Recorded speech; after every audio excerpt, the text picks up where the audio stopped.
joining us now is the master of ceremonies once again for tomorrow's enshrinement ceremony, Chris Berman. Good to see you, Chris. Hi, Richard. I was so much older than I'm younger than that now. Bob Dylan and the Byrds. Okay. I love it. Dylan wrote it, but the Byrds sang it. What was the first enshrinement you did here? Oh, as host? Yes, sir. Because I came to cover it a couple times early 80s where I was fish out of water and then 90s. But so what was the coverage for? You would just be here for Sports Center? For ESPN, you know, do it. Did they cover it live? No. Okay. No. But it was like you put together a 9-minute piece on it because it's the best stuff we had on all night other than last night's highlights. Sure, So to answer your question, they had me do the dinner in late 90s. The jacket dinner? Yes. Okay. I emceed that once. Yes. And then I want to say 98 or 99, I started. It was still on the steps out front of the hall, which is hard to believe, by the way. When I showed up here today, you know, and I came through the front, you know, the old juicer portion of this. Oh, by the way, our radio audience has just returned Chris Berman here on the Rich Eisen Show, the master of ceremonies of tomorrow's events in the Tom Benson Football Stadium, where Drew Brees is going in fittingly. Yeah, exactly. But you were just mentioning on the radio, TV side of things, now the radio audience is back, that the enshrinement ceremony used to be for years on the steps of the Hall of Fame. And I just took a look at the actual lawn space in between the steps and I-77. And by the way, the steps haven't changed. That's a fixed point. I-77, don't know when it was built. That wasn't moved. I can't believe they used to fit the appropriate amount of people in that space for a Hall of Fame induction ceremony. No, if you see some, and they have a couple of the tapes here. I mean, not the weekend. You're going to wander with everybody, all the fans here, but you can see some of them. So there were two that I remember. One was Joe Montana's, and I guess Ronnie, and I mean, I think they all. And I was at a couple of Pittsburgh ones. Yes, they were Pittsburgh is what, 2 hours, whatever it is. Yep. Hanging off the interstate. I mean, I don't mean hanging, but I mean sitting. Yeah. With the trucks going by at 70 miles an hour. I went, oh my God, because all of Pittsburgh was here for a Bradshaw I covered. I wasn't the MC yet, but they were like, oh my, all those Steelers. I mean, every year you had at least one Steeler. Right, and the person who changed it, as you know, and I'll just say here, it was Jim Kelly. Correct. Because you can draw a line from Buffalo, New York, to Pittsburgh, PA, where he's from, all the way down to Canton, Ohio. It's almost like a geographical straight line. Obviously, you're zigzagging a little bit. And they just decided... Stadium, let's try it. Let's try, because they couldn't fit these people in that space. 2002... Yeah. And I went out to do this to the mic, you know, like 30 minutes before just to test it. Right. And I'm not Jim Kelly, I'm not Andre Reed, I'm not Thurman Thomas, I'm not Bruce Smith. We could go on and on and on. Yes. But I'm Buffalo, as you know. Yes, sir. And so just me doing this, the crowd erupted because they had driven, or the campers the night before, whatever. Yeah. And I went, within 1 minute, Rich, I went, oh, my God, this is a Buffalo home game. I never looked at it. Okay, we got stadium. What will malfunction? How is it going to be? Yes. And they were already there, like, in bills. And there were a good 10, 12, 14, 15. It was first stadium one. Yeah. All I was doing this. They were tapping ready. the mic. They were ready. Oh, my God. So that was... But I will tell you this one story, and Joe Horgan, you can talk to him about another time. The first reunion they had was maybe, so the Ted Williams All-Star Game, baseball had everybody back in 99 at Fenway. There's a reason I'm going here, which was unbelievable. Yep. And they all went out to their positions, and there's Willie Mays standing in the outfield, but there's Frank Robinson, but there's Stan Musial, but I mean, we could go on and on and on. Nuts. But that was unbelievable. Football, we haven't had one of those, and they tried to get everybody back, and I want to say it was 2000. And it was at noon, but they would come off the buses like there was no order of when I was introducing. They had never had this many people come back. I don't think they'd ever had, like, I remember there were less Hall of Famers 25 years ago, obviously, but only opened in '63. So one by one, but I'm at the mic. I don't know who's next. There's no order. It's when they got off the bus. And I don't know them all by sight. And Joe Horrigan would try to run and hand me a card. I mean, I know who Joe Namath is. I know who Gail Sayers is. But you're Otto Graham, and the place would go nuts. Yeah. And each one would come out and and that was on the steps. And I think they knew right then and there, we're outgrowing this. We're outgrowing it. And so I've done every one in the stadium except the one you did when I was not fortunate enough to present Mr. Wilson. Ralph Wilson Jr., that was 2009. Rod Woodson's our next guest here after our chat with you, Chris Berman, and he was in that class. And I'll never forget that day because you presented Ralph Wilson Jr. And this was back in the day when the presenters were giving a speech. Now they're sitting down and giving a video. Now. Well, I just remember that night again because you present Ralph Wilson Jr. and one by one the presenters would then come up and speak on behalf. So when you're speaking, you couldn't speak and MC as well. So I got the call to the bullpen, and you were awesome to me, man. Like the night before, you pulled me over. You're like, when you do this tomorrow, I'm sure you remember this. You're like, I just got one thing to tell you, and you said, don't F it up. You didn't. So in other words, you're coachable. Exactly. And so, but I do recall though that at one point, I'll tell this story. Why not? Why not? Right. So, Bullet Bob Hayes and Derek Thomas were also in the class, and they were getting in posthumously. Both had passed, and the hall said just to keep everything running on time, those who are presenting the posthumous Hall of Famers, please keep your remarks to 5 minutes. Bullet Bob Hayes was introduced by Roger Staubach. Good Navy man. He went 5 minutes on the dot. Walked off. I remember. Carl Peterson spoke for Derek Thomas for 23 and a half minutes, to the point where midway through, I got up and I went off stage to find Joe Horrigan, who you're mentioning. He's basically keeper of the flame here, runs the shop. He wouldn't like being called that way because he's such a sweet, humble man. But I went and found him, and I'm like, what do I do? And he basically said, you can't do anything. And I turn around, and as I go back to my spot, Roger Staubach is standing right in front of me. And he says, Rich, I was told to go just 5 minutes. I'd have spoken longer if I could. And I'm sitting there thinking to myself, oh, my God, Roger Staubach is upset with me. Like, what do I do? I'm like, where's Berman the 1 year that I could, I'm in the middle of this right now. What the heck? Well, here's the thing. There were no presenter speeches after that year. I know that was I figured I was the problem, but I went about. No. Well, Ralph was at that point 90 and quite sharp still. I went about 10 or 12. I mean, I can go long on anything, but nice. But once you remind people that he served in both theaters of World War II, right? Whoa! I'm not shortening that. Right. Okay. Yeah. Atlantic, then later in the Pacific. Oh, by the way, he owned the Buffalo Bills from day one to day 6, to year 60 or whatever. So, yeah, that was the last year of that, the presenter speech. Yeah, because Ted Cottrell went after Carl and spoke longer than Bruce Smith did. And that was right. No, that was the end of it. That's what we call the coup de grace of all of that. But in your tenure, did you ever have a moment because again, part of me was like, oh my God, Roger Staubach is upset with me.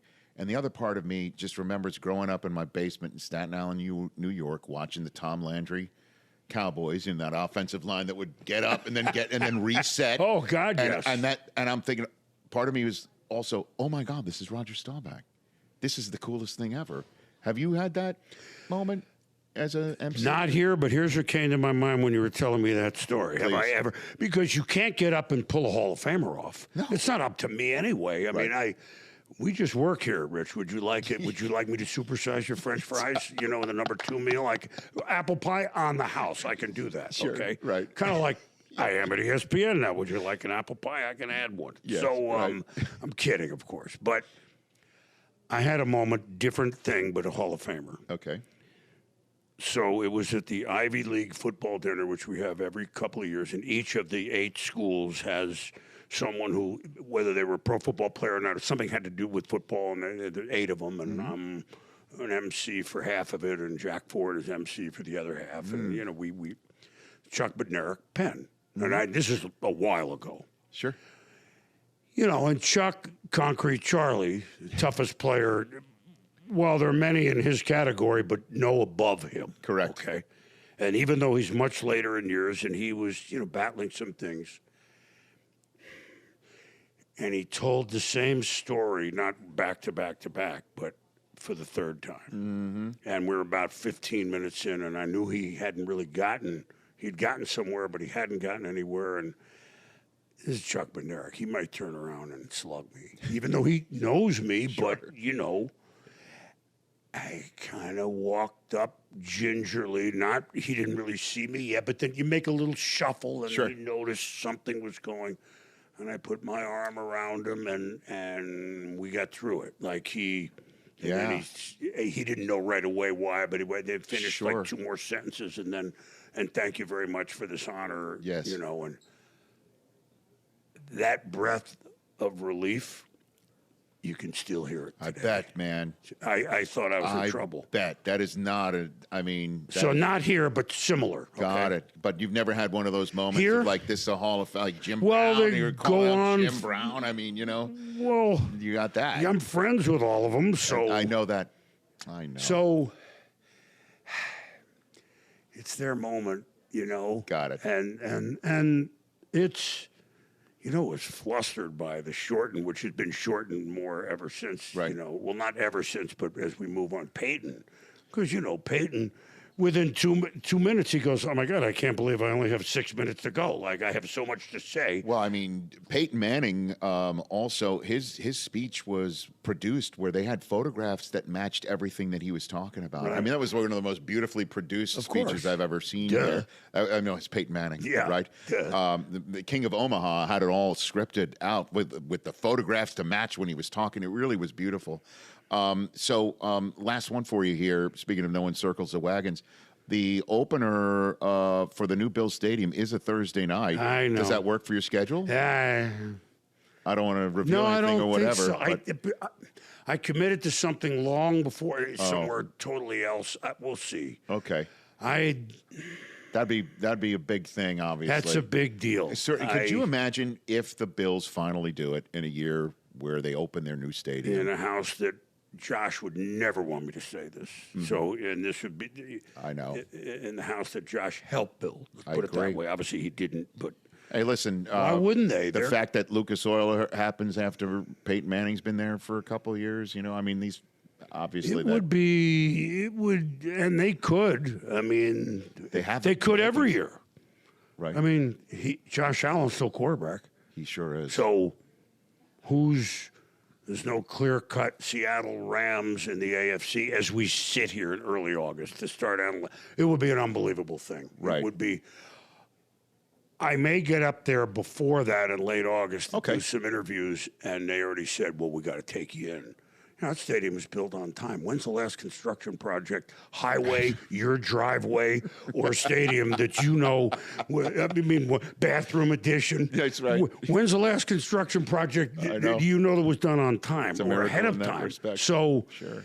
That's going to be quite a scene.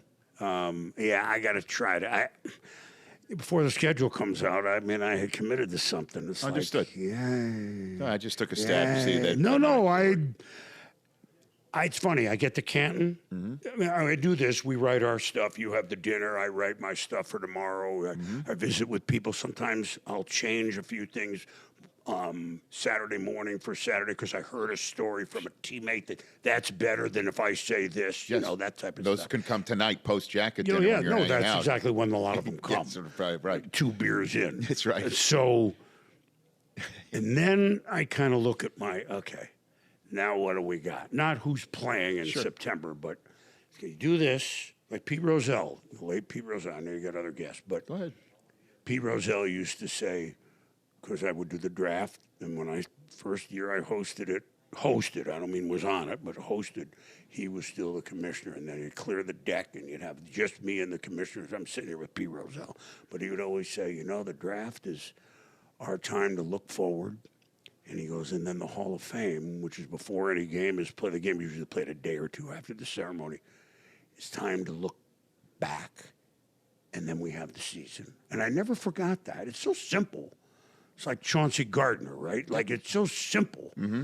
But it's, so this is, we look back, and there's like 120 Hall of Famers. The list is longer than usual. That's right. You're gonna have. It's a hell of a class. You're gonna have the right. You're gonna have a long roll call tomorrow. That's for sure. Well, it's a hell of a class, which you've talked about. But when you get the second leading passer, and you get the leading scorer, and you get the second leading receiver, and you get the second youngest guy, Luke Kuechly, younger than Jim Brown, to go in the Hall of Fame. Yep. When I read that, I was like, what? I know. I mean, only Gale Sayers was younger, I mean, by a couple months, but Luke is younger than Jim and Barry Sanders, but hello. And then you have Roger Craig, who been waiting forever. There's only three. Well, you just had the last one, Marshall Faulk. Well, one of them. Only three guys ever to do the 1,000 in 1 year. Like, this is pretty good stuff. Here's a stat for you. You'll hear tomorrow, which you could do the math, but I always liked doing this stuff when I was doing NFL Countdown and stuff like this in prime time. So Drew is thrown for 80,000 and whatever yards, right? 80,000 yards, 46 miles. That's, as I'm going to say tomorrow, I'm giving it away. That's over halfway from New Orleans to Baton Rouge. Okay, cool. I looked it up. You looked it up? Well, it's like You're 80 doing your miles own or geographic something. research. Yeah, I'm a geography guy. 40, almost 46 miles of throwing. I love it. Doesn't your shoulder hurt when you hear it? So listen, you're going to have a blast tonight. You do such a good job with this. Right back at you. Thank you, Chris. And you do the Michigan-Ohio State thing every year. Oh, God. All I got to do is get up to the mic on Saturday and give them one back, and then I can move ahead. Right. Nobody's. They don't get upset with me. They get upset with you. No, I know because, well, I mean, there's no natural-born rival of Brown here in Ohio. You know, not that I've heard of. All right, one little Drew Brees story. Sure. Okay. Go for it. And Drew will turn around when I say this, when I do it. We recruited him at Brown. And? You went to Purdue. Purdue. You wonder how good he could have been if he didn't go to Purdue. I am going to say that. Right at the end, I'm going to go, Drew, you know I'm not leaving this podium until I tell you, because we laugh about it. He was recruited. I mean, not that many. We weren't division. Well, whatever division we were then. But what I want to remind him is we went to a Rose Bowl before Purdue ever did, pal. And if he had done that, he'd have gotten from Midway to Baton Rouge all the way to Baton Rouge. He might have been lost somewhere. He would have ended up in Shreveport. But you wonder, 80,000, maybe he could have thrown for 100,000 yards if he had just gone to Brown instead of Purdue and played in the Rose Bowl. Chris Berman is here. It's great to see you, man. Thank you so much. Listen, what you do for the Hall speaks for itself. Oh, my great God. to be with you. And, coming from you. Thanks again for that show that we did in San Francisco. This was SportsCenter. Was outstanding.